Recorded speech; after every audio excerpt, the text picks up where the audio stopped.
Mavzudan uzoqlashmaymiz. O'zbekiston Respublikasi Prezidentining Toshkent shahrida ekologik vaziyatni yaxshilash bo'yicha kechiktirib bo'lmaydigan chora-tadbirlar to'g'risidagi farmoniga muvofiq atmosfera havosiga zarar yetkazayotgan issiqxonalar hamda ayrim sanoat obyektlari faoliyatini vaqtincha yoki to'liq to'xtatish mexanizmlari belgilangan. Shunga ko'ra, Toshkent viloyatida reyd tadbirlari o'tkazildi. Jarayon tafsilotlari muxbirimiz lavhasida.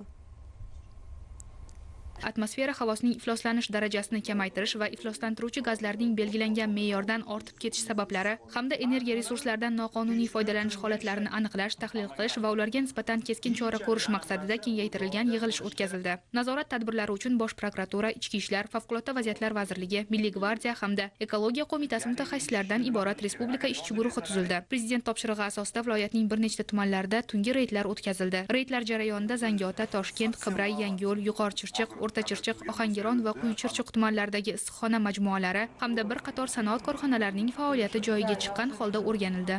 Hozirgi kunda Toshkent viloyati va Toshkent shahridagi havoning ifloslanish darajasi yuqori ko'rsatkichlarga chiqqanligi sababli tungi reydlar olib borilmoqda. Issiqxonalar, sanoat korxonalari, atmosfera havosiga kuchli changnamalar tashlaydigan har bir sanoat zonalarida va issiqxonalarda tungi reyd tadbirlarini olib bormoqdamiz.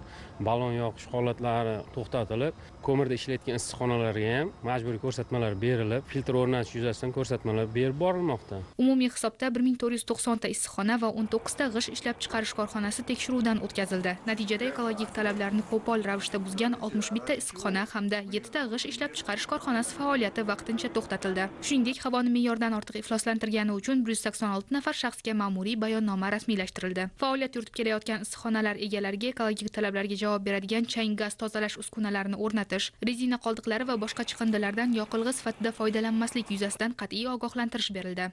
Toshkent viloyati va Toshkent shahrida 24 soat tunu kun rejimda ishlaydigan shtablar tashkil qilindi. Shtablarning asosiy vazifasi atmosfera havosiga turli xildagi tashlamalarni tashlayotgan, belgilangan miqdordan ortiqcha tashlama tashlayotgan korxonalar va subyektlarni aniqlash, bunday manbalarni bartaraf etish va lozim bo'lsa tegishli choralarni ko'rishni o'z ichiga oladi. Bugungi kunda asosan atmosfera havosiga sanoat filtrlarini o'rnatmagan issiqxonalar, g'isht ishlab chiqarish korxonalari va boshqa sanoat korxonalari bu kabi kamchiliklarga yo'l qo'yilayotganligi aniqlanyapti.